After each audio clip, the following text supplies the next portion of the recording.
I used to love Fridays as a child. I don't know if I still love them as an adult. So much happens on a Friday. I hope you are well. I hope you had a good week. Have you done your weekly reviews? Maybe I should do one weekly review, like one Friday, and we see, without giving away too much information. Um, what were your wins this week? Think about it. There's so much glare here. Oh my god. What went well? It's useful. I think if you like keep like 20 minutes on a Friday to go over your week, it makes a big difference. Like you think about all the different exercises, the activities, the people you interacted with, the projects you're working on, your personal goals, you know? So, what I like to do is divide all my goals into mental, emotional, physical, and spiritual, right? And like I talk about all the time, I use like 18-month big goals and then I break it down into like quarters. And then the quarters are broken down into months and the months are broken down into weeks. So at the beginning of each week on Sunday night for me, when I plan my whole week, I'm like, okay, what are my priorities this week? And the easiest way to do that is I look at my priorities for the month because I have like a sheet for every month, which has like my priorities. No, what's at the top? No, values. I put my values at the top.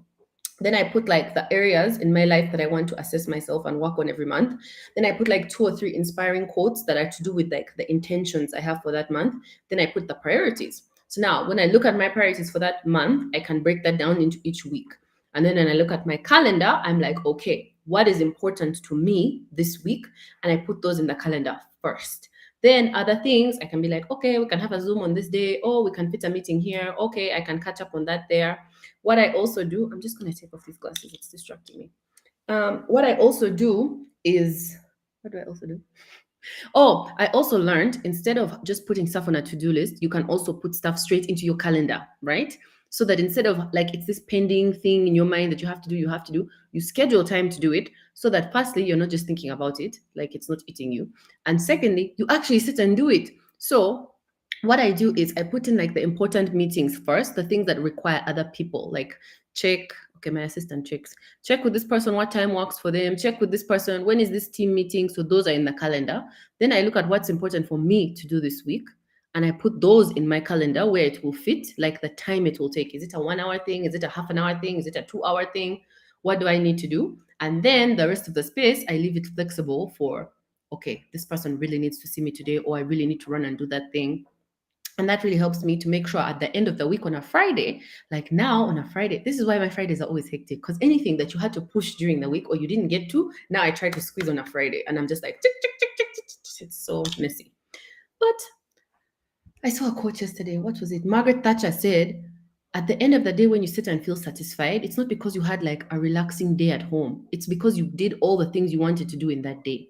Doesn't that make so much sense? It's not like you feel that satisfied feeling when you have those chill days. You feel that satisfied feeling when you're like, yeah, killed it today. I did this. I feel like this. I handle all my business. So I like to feel that on a Friday. So at this time on a Friday, okay, the day is almost over. I still have some things to do. I have like, what did I do this week? What were the important things for me? When I woke up on Monday morning, I was like, what do I need to get done this week? What is a priority? What do I need to make sure? And the phrase that people use is what moves the needle. I don't really know why they use that phrase. I feel like a speedometer, maybe, like it goes faster. I don't know. But that's a phrase they use in business. So, like, what are the key things that make the biggest difference to your business? Because it's so easy for you to get caught up in obligations, meetings, reports, like filler stuff. And then the important things that actually make a difference have not been done. So you have to think about what moves the needle, like what makes things go forward and what are those important things. Sometimes they're hard things, sometimes they're uncomfortable, they're difficult conversations, or you have to do like a sales call, or you need to find the money for this kind of project. So sometimes I feel like those are big tasks. So, firstly, there's like a discomfort. You're scared or you're nervous or you don't really want to do it. Or it's like a horrible thing like firing someone that you're not looking forward to. So, it's hard to schedule those things. But you still have to do it because at the end of the week, you're like, oh, now I didn't do that difficult thing again. It's just going to keep lingering in your life. So that's why I think it's useful to schedule things directly into your calendar instead of to-do list. What I keep in my to-do list are things that I need to remember to tell someone to do, or things that like I have to go there, like to the bank. I hate going to the bank or doing bank things. Stuff that I can't just schedule immediately. I have to ask someone something, or I have to research it, or I'm waiting for an email back. But I write it down so that it doesn't disappear. Because for me, if it's not written, it doesn't exist. If it's not on the list, it's not my responsibility. And I feel like I'm a structured, organized person, but my to-do list every month has like a mix of my personal things and my work things. It's all just like jumbled, like call back this person, buy this for your house, remember this one's birthday, make sure you sign this account, like different things are mixed. But I write them down because those are the things and I check. So I check the to-do list maybe 3 times in a day. Just to check, like if I have 5 minutes here, is there something I can do there? Like sometimes it's just send an email to this person, it's used a lot of things are phone calls. The truth is I'm so bad with phone calls. I just write down I have to call this person about this.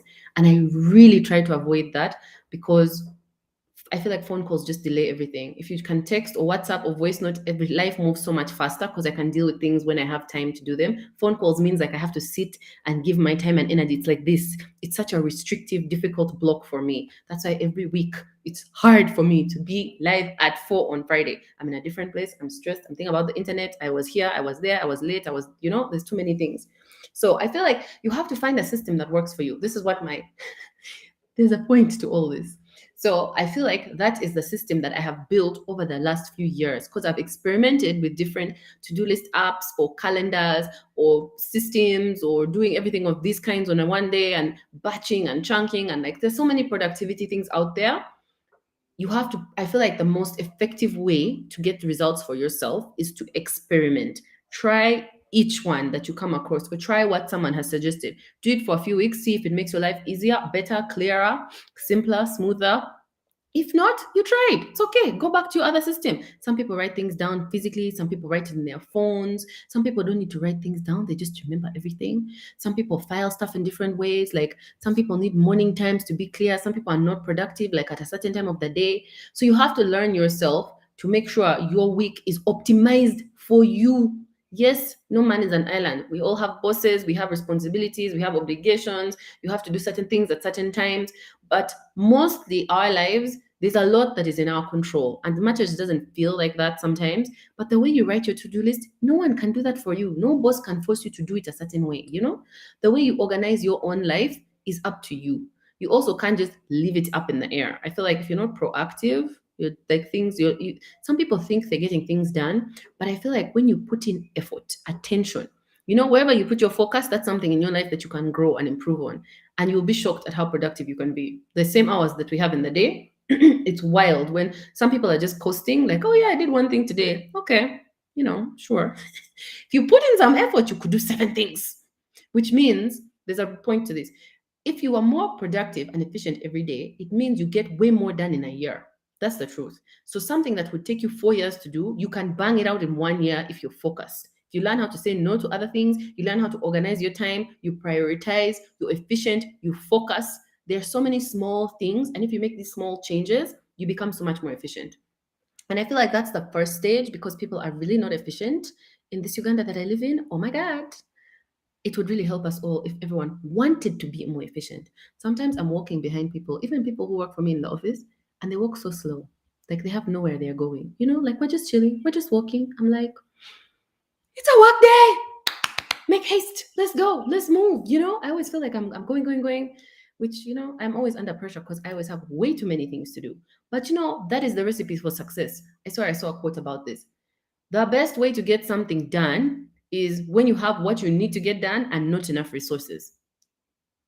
It puts that pressure on you. You never have enough time, you never have enough budget, but you know the goal and the vision. So my life is like that. There is never enough time and there is never enough budget. That's just the system that I found myself in.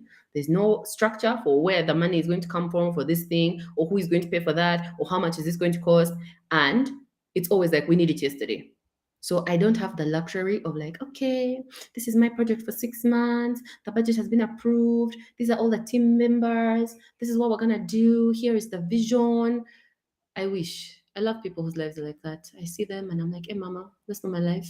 But it has made me very efficient because I'm always under pressure and I'm always stressed. So I'm always rushing and I'm always trying to make things go as far as they can. You gotta stretch this, you gotta push this, you gotta hurry up. We have to open by this day. And because of that pressure, I had to become proactive about being efficient. So that's how I learned all these different things. So now when people are like, how do you do so many things in a day? I'm like, let me tell you some things. There are like 7 different things that I do, and all these different systems, and writing things down, and goals, and prioritizing, and this. It helps, but you have to build those things around yourself. You have to take control of your time. And it's important to be efficient first, I think. And then you start to see where you can be more effective.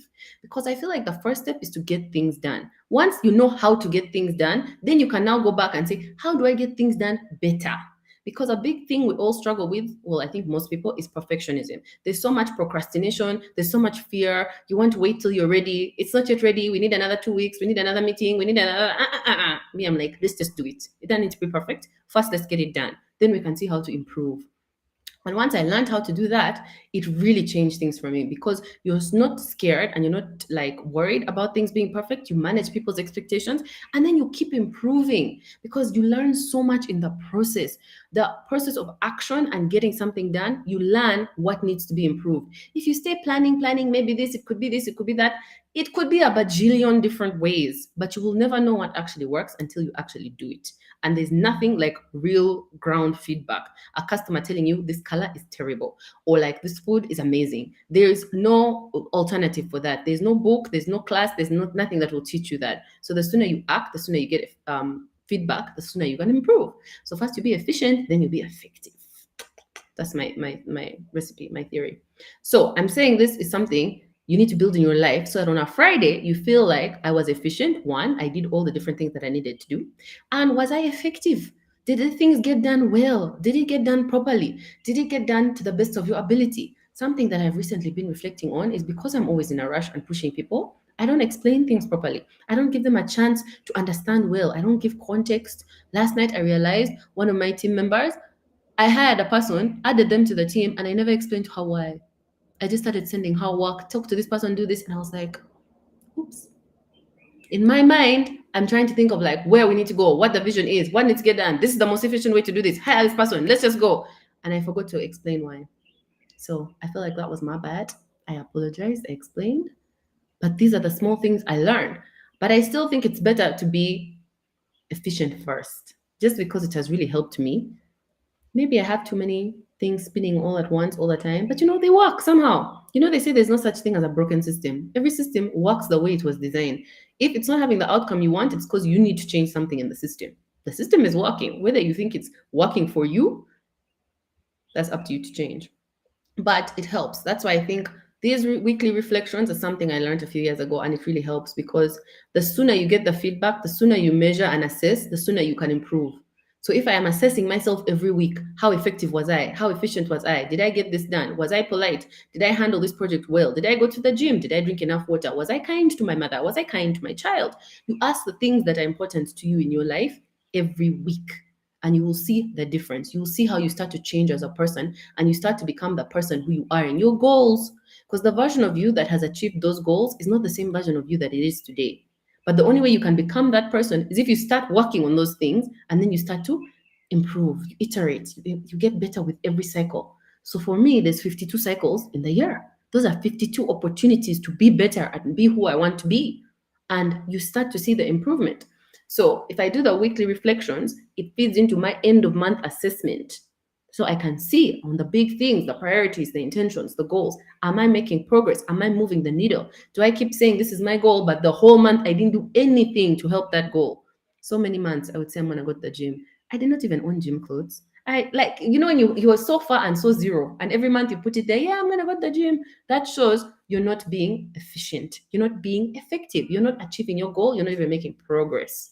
So that's why I had to move to the weekly system, and you schedule it all there and it's there in your phone and the alarm goes off or the calendar or the notification. Find a system that works for you with what's important. And that's why firstly I was saying break it down to mental, emotional, physical, and spiritual, because you want all these different parts of you to be like in harmony, and those things cover across your personal and professional lives. If your personal life is a mess, your professional life will not thrive, and vice versa. So what are we talking about today? Do your reflections, please. Branding. Branding your business. This is such a fun topic.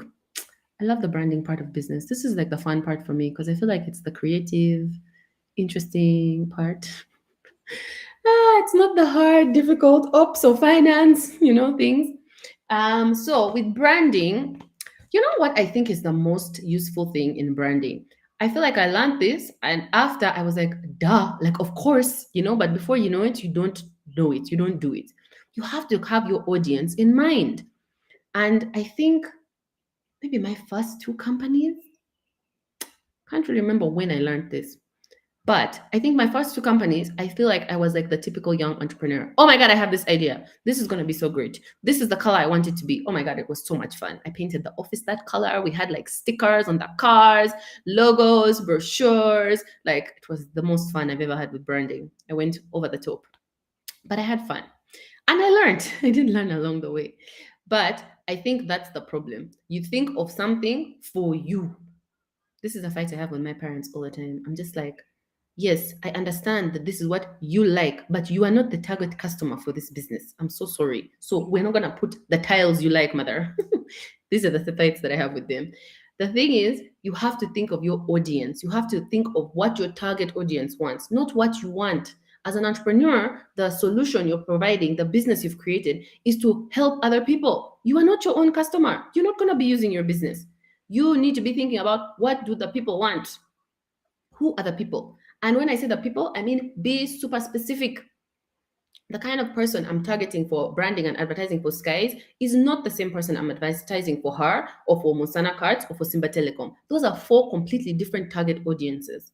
And that means, and when I say target audience, I'm happy because Facebook ads have made people understand that as a phrase. Because when you're making your Facebook ad, you have to click man, woman, age, which district, what are their interests, things like that, so that you make this ideal character. But I think especially with first time business owners, you're so excited about your business idea. You see this gap in the market. You're like, yes, I'm going to make juice. I'm going to have a shop. I'm going to sell kids this. And you're not even thinking about your customers. You think about you, what you like, and what's interesting to you, and the colors you like. And your shop is decorated by you. I know it's fun. I fell for it the first time too. The temptation took me. It was fun to design it all for me. But I am not the customer. The company I'm talking about was Tatero.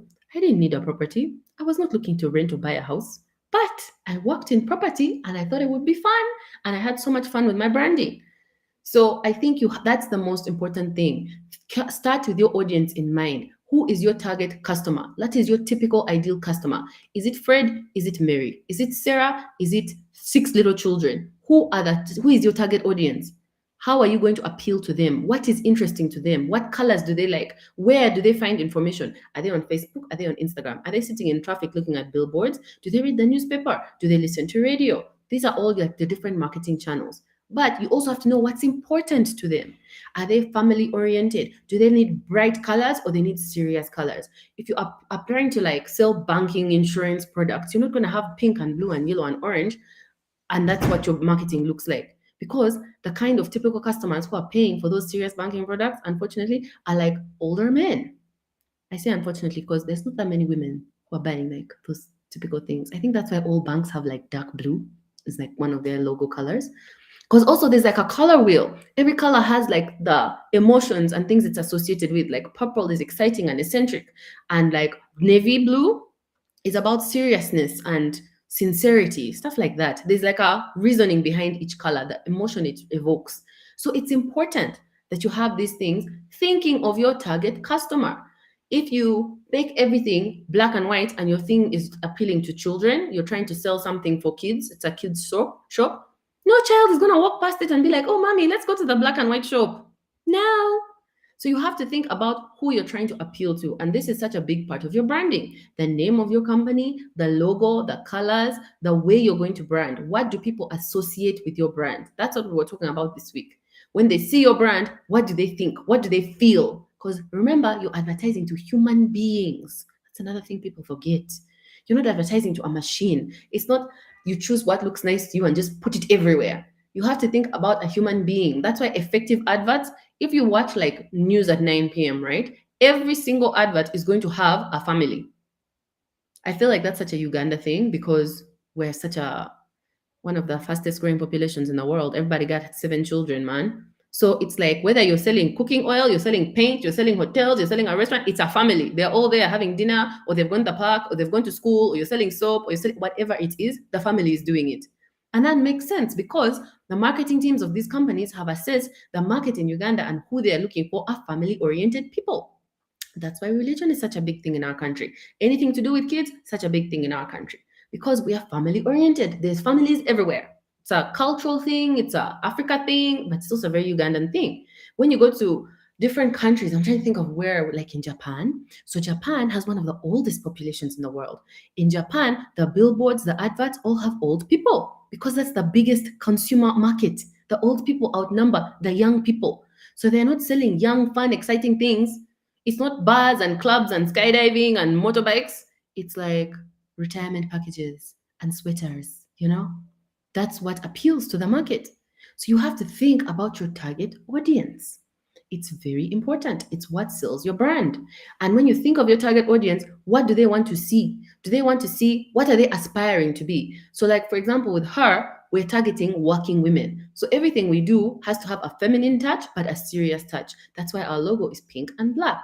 And the women we use in our photos and outfits look serious. They're not in small outfits. They're not having a good time. They're on computers. They're reading books. Because when we look at our target audience, that's their aspiration. They want to be taken seriously in the workplace. That's the kind of woman they're trying to be. Whether you are or not is the ideal. Even me, that's what I'm trying to be every day, right?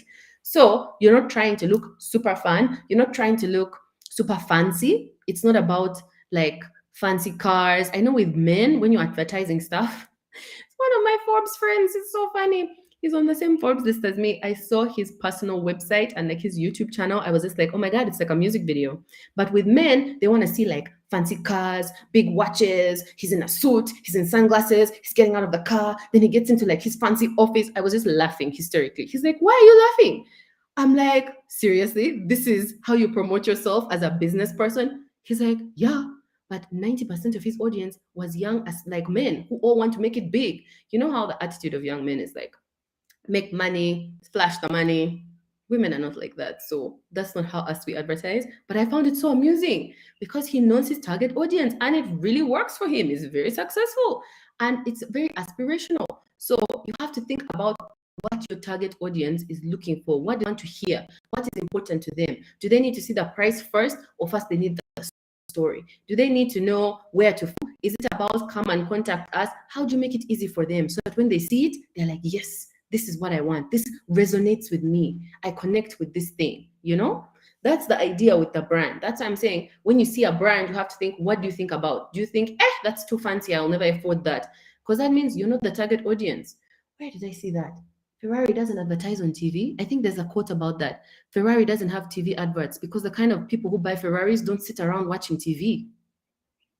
You gotta know your target audience. If you look at different magazines, different newspapers, different social media groups, you can see what kind of people they're targeting. All of us get social media adverts now. Don't your adverts reflect what you are like as a person? I swear, I just have to say, oh, Instagram, I'm really looking for black shoes. And the next day I'll have so many adverts for black shoes. That's how social media is these days. It follows and tracks everything. And the software is looking at your eyes. It's so creepy. There's a way that the software can see how many seconds you are looking at something. So when you're scrolling through Instagram, it's counting how many seconds you spent on this kind of a post. That post was about, let's say for my page, it's inspirational, it's empowerment, it's about women, it's about business. So now it knows I spent 5 seconds on that kind of a post. But if it's a post about like food or a house or shoes or a book, I'll only spend 3 seconds. Not that I do, but as an example. So now Instagram knows I'm more attracted to those kinds of posts rather than the one I spend 3 seconds to. So it now starts to recommend to me more empowering, aspirational. I swear every day I add to a new page that I follow. It's ridiculous. It's so accurate, but it's super creepy because it knows me. And that's why Facebook and Instagram and Twitter and these companies have such good social media marketing because they know their target audience. And their target audience is not women or men or 24-year-olds. It's you, as specific as possible. That's why all of us get slightly different adverts from each other because our phones know exactly what type of target audience we are. And then they sell our data to the companies that are looking for us. So when you're on Facebook choosing your ad of I want 24 to 40-year-old men in Uganda who work in the sports sector, Now the system goes and looks for all the men of that age bracket who live in Uganda, who spend 7 seconds looking at sports feeds, or who are always googling the score of this match, or who are checking where the sports bar is, or what this team did. That's how they are building, and that's why their adverts are so worth it. They make so much money. That's their whole revenue, their whole business model. I think the sun has come. Oh. Because they know you specifically. It's about targeting. That's the most important thing about branding. So when you're branding your business, the worst thing you can say is, it's for everyone. Anyone can come. Okay, good luck. Anyone in marketing is the same as no one. You just have no data, you have no direction. Yes, sure, I'm not saying if you have a restaurant you're not going to advertise to only children, because if an old person comes you're not going to say no. If I'm sorry, I keep saying old people, I mean it with love. I also feel like I don't mean it in an offensive way, but like, you have to think about the targeting. It's just demographically, I mean, and when I'm not even going to go into details of what I mean by old, but you get what I mean. So think about your target audience. That is the most important thing. Don't say anyone and everyone. Yes, you will welcome all business. The other day, we had a man who bought one of the women's courses. I was like, well, we can't stop him. He'll find the information useful. Good luck. But I'm not going to make adverts designed for the one man who bought the course. And I'm not going to change what I'm doing because someone might do that. You need to be specific about who you are targeting and design your brand around what they will resonate with, what they will relate with, what they will trust, what they will want. Then that builds their understanding and their connection to your brand. And then there's word of mouth. The other day I was reading about this. What was I reading? An article about something. And this guy who works for Hay House and publishes so many books every year, he's like, with books, the biggest thing is still word of mouth. You will get more book sales if your book has good word of mouth rather than how much money you're spending in marketing. I was like, what? Even in today's age with social media? But totally. Word of mouth makes a difference because people recommend it. Think about all the books you read. Do you go online and Google this book? Sometimes, but most of the books we read, someone has told us, this is such a good book. This is a book I suggest you read. Whether it's your mentor, your colleague, your friend, someone in your family, we get it from recommendations. Recommendations are word of mouth. And what is that word of mouth based on? Their relationship with the book. They read it, they connected with it, they understood it, they think it's great, so they've now told someone else. So try and be like that with your brand. Find your niche market. Who are the people specifically who are your perfect customers? The customers who you know you can satisfy, you can serve them. They need your business in their lives because you're doing a great job. You trust your quality. You know if they just give you a chance, you will deliver. Look for those customers and then duplicate them. How did you find this one mother who wanted school bags for children of 7 years old who have to carry textbooks? She's the specific person you want because you make those specific school bags. Yes, those school bags could be for older children or younger children. Yes, you could use that school bag for shopping or you could use it for a weekend away. But you found that these mothers really love these books. This bag, I'm just giving a weird example. This bag because it's perfect for their kids. Now that you have this ideal customer, where are the rest of them? Because there's no such thing as one. Where are the other mothers? Do we need to advertise at the school? Is it in the PTA? Do they all take their kids swimming on this place on Saturday? Do they use social media? Are they watching TV in the mornings when the kids are going to school? You start to put yourself in your shoes of your target customer, and then you see how the marketing can reach them and what type of marketing will touch them, will make them say, oh, that's great. Oh, I want that. I need to call and buy that now. Oh, let me text that number on WhatsApp. Let me follow this Instagram page. That's what you're trying to achieve. I've talked for so long. My God. So think about that when you are branding your business. I'm going to check if we have any questions. Oh, okay. How can I best handle my small projects alongside studies? That is about prioritization and organization. You need to look into productivity because it is very possible you have many hours in the day, you have energy and time. You need to be more organized. You can read the 4-Hour Work Week by Tim Ferriss. I suggest that. You have to find a way to balance so that you don't lose out on both. Okay, branding questions. Are you an entrepreneur? Share your branding questions here. What is branding like with little money and creation of more awareness in this modern world? It's not about the budgets. I think, like, even with the book example, even with social media, there's so much that grows. I don't think we've had paid adverts for her since 2020. I think we tried a few times, but then we stopped. But you still grow because you're doing stuff every day that is pulling in your customers. Like I was saying on my Instagram this week, a customer doesn't just get converted the first time they see your brand. They're not going to be like, oh, this is Lucky Shoes, let me go buy shoes. How do I trust Lucky Shoes? Are they going to be real shoes? Will they fit? What's the quality? What about the colors? Da, da, da, da. Like, they need to interact with your brand first, because think about it. When you spend money, you don't just spend money anyhow. You spend money on things you trust, you can count on, right? So if your challenge is a small budget, you need to build trust with your customers. So you need to have good word of mouth. You need to have good quality. Good customer service makes a huge difference. You'll be shocked. People will go back to a place because of the customer service, not because of the place was the nicest or the food was the best or it was the fanciest, but they were treated well. They were respected. Things happened on time. People greeted them with a smile. Small things like that make a big difference.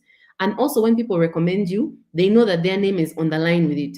So make sure that your customers are your best marketers. They have such good things to say about you and your brand that they're going to bring in other people to your business because they are proud of you and they trust what you're going to deliver. Content is mostly free. You just need to have internet. You need to go on Canva or an app like that, make a clear poster, something that has all the information, your contact details, what you're selling, the price. I don't know why people don't put prices on things in Uganda. Drives me crazy. But anyway, put that stuff there and make it easy for people to share. You see how people love WhatsApp? Take screenshots, share with your friend. Oh, Susie, you are looking for shoes? I saw Lucky Shoes today, and they send it for you. You need to do things like that that don't cost you money, but can really get awareness out there and start to build the trust in your brand.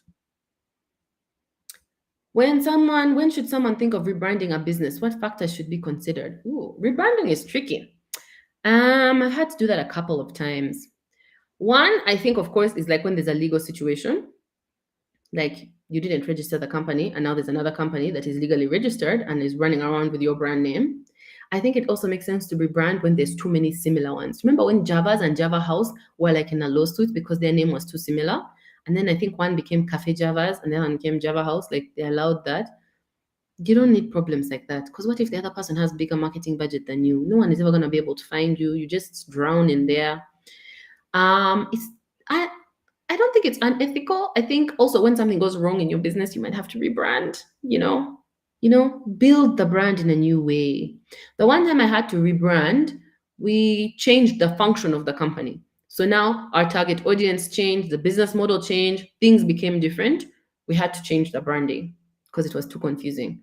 So you want it to be easy for your customers. So always keep the customers in mind. Why are you thinking of rebranding, and how easy or hard will it be for your customers to find you? Will they understand the new brand? And you have to explain. I think it was one of these paint companies. We used to have Sadolin and now it's Plascon.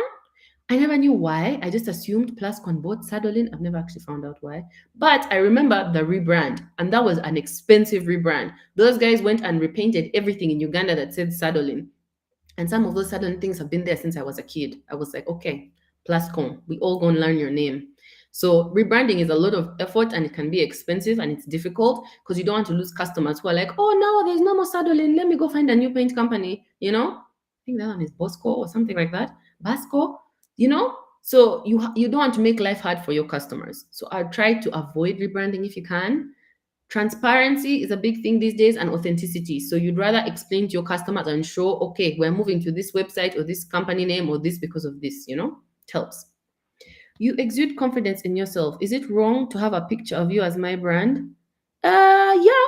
I also think that's illegal. You can't have a picture of me for your brand. That's also weird. Who is your target audience? Why would they want me? They want your brand. Your brand also has to represent you, right? So it has to represent what service or product you're offering. It's also illegal to use people's pictures without their consent. And I would not suggest using a picture of a person for a brand. Once we did a photo shoot with some of our workers, I remember in Handyman, and we even paid and put them on a billboard. And then this guy ended up stealing money from the company. We had to fire him. It was such a messy, difficult situation. And I was so upset because I had just spent all that money putting him on a billboard, man. It sucks. I really would not suggest doing that. Use models if you want to use people in adverts, but your brand should have like a logo and a color. You know what I mean? Something that's easy, something that you can put on a t-shirt. And then your brand, if you want to use me, you have to use me as an influencer. That's different. Influencer marketing is a strategy. It's not a brand, right? You know how you can use different influencers and you pay them and they represent your brand. Like you can see, I think, Crystal at Sheraton, or you see Lucy on Emirates. You see they're associated with the brand, and that helps to bring in a different audience, to bring in their audience. That's influencer marketing. So it's a strategy in the marketing, but it's not your brand. You don't want your brand to be associated with a person. That's problematic because human beings are not perfect. And also you want the brand to live on beyond the person, you know? Blend personal branding to business branding. Okay. So personal branding is useful for everyone, even people who work in like offices. I'm always talking about personal branding because that's your reputation and that's how you get jobs, promotions, clients, different things. With your business branding, I'm talking about how you're making money for the business to grow it as a company.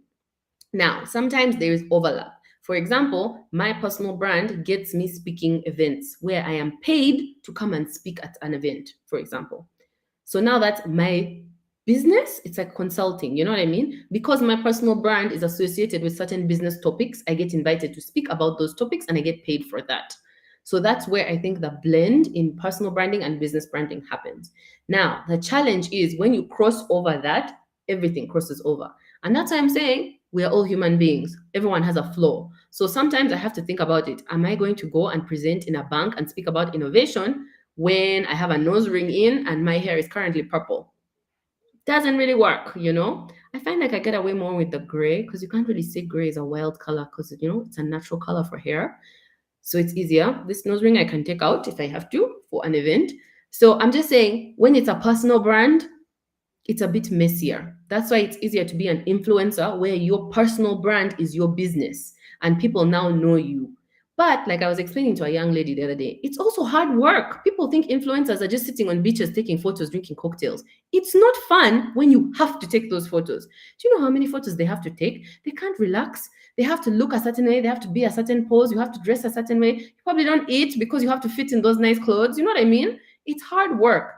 And when you're building a business brand associated with your person, it's so much content. You lose all your privacy. You're constantly working. You're constantly seen as a brand. This is something I struggle with now. Anywhere I go and someone comes up to me and says, "Oh, I want to take a picture of you," or "Oh, give me business advice." Okay, you know, I'm at lunch with my family, but okay. So you lose a lot in that because now you're a business that is in a person and it's always on the move. So you never separate the two. I think that's the challenge. When you mix business and personal, it's very hard to have a different distinction. You can't say it's after 5 p.m. I'm not a business anymore. Sometimes I'll be in a bar, you guys. Like it's 2 a.m. Why are you trying to take a picture with me? I look bad. Like it's a weird setting. It's loud.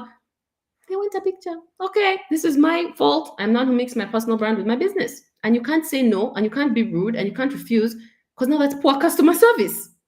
So I think you have to be careful when you mix your personal brand and your business brand. The good thing is there's so many examples today of people who do it well here and abroad. So you can learn, there's things you can read about it to make the transition easier, and also ways to manage it. Because when you are a personal brand and a business, it affects you. Like now, if I employ people who make money because I make money, like in speaking events, what if I do something scandalous and terrible and now I can't get hired for anything? Now all their jobs are also in jeopardy, you know? So there's you can't really differentiate and make a clear distinction when you mix the two. But it's in personal branding is important on its own in a professional space in general. And like I said, we're human beings. No one is perfect. So there'll always be challenges. But if it's something you want to do, just do your research and make sure you know what you're getting yourself into. Okay, those are all the questions. Have a great weekend, everybody. Thank you for joining. I'll see you next week.